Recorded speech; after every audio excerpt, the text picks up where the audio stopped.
the Pine Posey workshop at the farm. It's in our old garage. But I thought I'd give you an update since the last newsletter in May. And since then, we've been busy planting in the field and trying to get all the seedlings in. The warmer weather has brought on a lot of flowers, as you can tell in the background. We have ranunculuses, anemones, and some stock, mostly double stock that we're trying to grow, along with some filler and greenery foliage that goes along with it.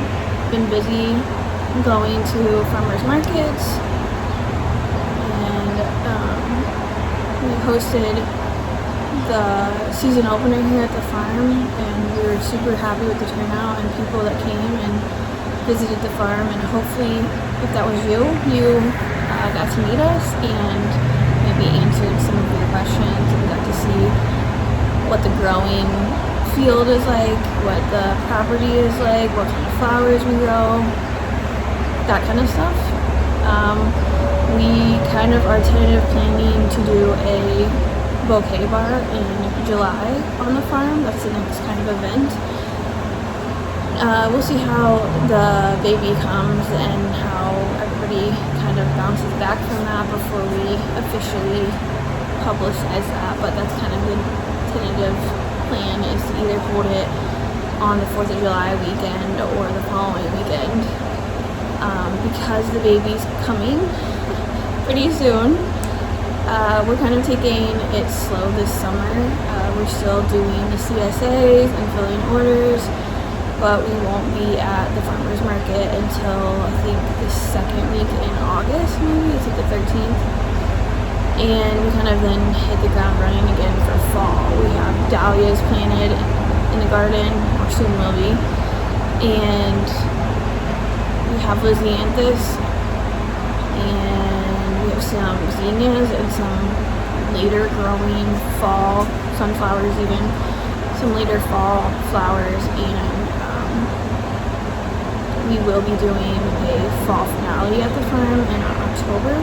We're going to have pumpkins for that. I'll give you a little bit about workshop and how this goes, and we make vase arrangements, and I'll show you a little bit about a workshop now. This is the sink that we have in the workshop. It's a double sink. We wash flowers and vases and whatever else needs done, and then we have a really long workbench that we can put flowers up on and lay them out and make bouquets.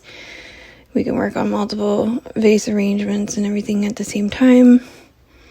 We have a big cutter on the end, that stem cutter that cuts all the stems the same length, and that bucket catches kind of the scraps and the foliage that we end up throwing away and composting. And then on the back side of the bench is the cool room. We built this last year, and it's been a big improvement on flower storage. It's got a cool bot in it, which is hooked to a window air conditioner, and it allows us this time of year for tulip storage and ranunculus storage and kind of spring flowers. We keep it about 34 to 36 degrees, and it really prolongs the life of the flowers and keeps us going for weeks at a time. It's always really hard to record while we're outside because of all the wind and distance from the camera, but the rest of the month has been filled with flower harvest. So early May and late April, we were harvesting daffodils and tulips. The daffodils and tulips were delayed about a week or maybe 2 weeks in this spring due to the cooler spring that we had, but starting mid-April, April 15th was the first daffodil harvest we had. We harvested these for about 3 weeks until May 4th. We estimated about 800 stems from the 650 bulbs we planted. Daffodils are perennials, and they'll continue in this bed for years to come and kind of perennialize, naturalize, and become thicker. The tulips, first harvest was April 23rd, and we harvested those in about 2 weeks this year. we had over 1,700 bulbs planted in 12 varieties. And like I said, we harvested those in about a 2-week period. Tulips are kind of unique in cut flower world. We grow them as an annual, so when we dig them up, we dig bulb and all, put them in a container, and then store them in the cooler. If you catch them in the right stage where they're just budding, they can last in that cooler with the bulb attached as kind of their food source for 6 weeks, potentially longer than 6 weeks, but our rule of thumb is about 6 weeks. So as I'm recording this, we still have a few tulips in the cooler, but it's about at the end of the season for them. And then as we forwarded on towards May and the temperatures kind of rose, mid-May we started harvesting stock, anemones, and ranunculuses, which is what our current availability really is. The stock and anemones we've been harvesting for 4+ weeks here, and the ranunculuses were about a week later, so we've been harvesting them for about 3 weeks. The stock, we mostly grow double blooming stock, which is a bigger flower, has more fragrance to it than the single. So we started over 1,500 seeds were sown and then thinned down, where we selected just the doubles. Once they're 3 to 5 days old after germination, you can put them out in some cold temperature, and a few distinctive things happen to it with the color and the cotyledons. So we tried to select for all doubles. I think we were pretty successful this year with that. So in that bed, there's 800 plants that we sowed. This year's spring winds and kind of weather were very hard on the stock.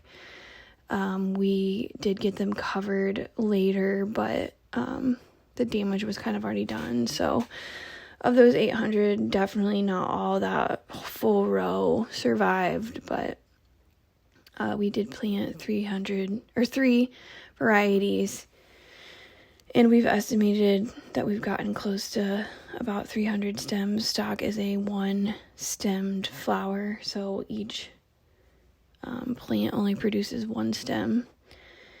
And then as far as the anemones and ranunculuses, each of those we've planted 300 chromes, and those are not hardy in our zone, so those are also grown as an annual.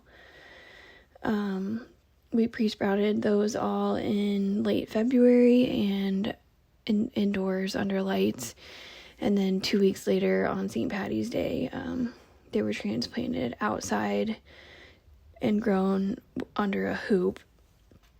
And then when we got that big spike in heat in mid to late May, we covered the ranunculuses with shade cloth to kind of keep them from going dormant, and they've been covered ever since. So we're still harvesting on those currently, but I think in the last couple of days with the heat and the humidity, they're about done. They're starting to get some powdery mildew on the ranunculuses, but we've already harvested over 600 stems from the anemones and over 800 stems of the ranunculuses. So we're pretty happy with our spring harvest and garden this year. We also have peonies planted in 3 rows on the east side of the garden and the perennial side of the patch. We have about 5 or 6 different varieties and colors. The earliest ones of these are, I think, about 2 or 3 years old. I think we planted them the first year. We started Pine Posey, and last fall we dug up some other ones that we split into multiple plants and replanted those. So we won't have peonies for sale. We might have a few next year. We won't really get into production of peonies for a couple more years, but it's important when they're young and the plant isn't very big to debud them and get rid of the energy that the plant is focusing on the flower, and forces it to put that energy back into growing the roots and the foliage of the plant to make it a stronger and healthier plant in the future, which would produce more stems. So this clip is us debudding the peonies earlier this month. And here we are. This is a clip from early in the month where we still had daffodils producing, but you can tell from me wearing a sweatshirt that it was kind of chilly time frame. It hadn't really warmed up yet, but this is how we assemble bouquets and things in the workbench. You can see from the clip that in this case we're making a daffodil bouquet that included 20 stems. So we're gathering the varieties up and kind of rotating it in our hands, and then we go down and chop all the stems the same length, put a rubber band around it, and then in this clip I just put it on the table, but the next step is to put it in that craft wrap, put a floral food packet with it and rubber band it, stick it back in water, and then we normally store it in the cooler until either we're taking it to market or delivering it.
Thanks for watching, guys.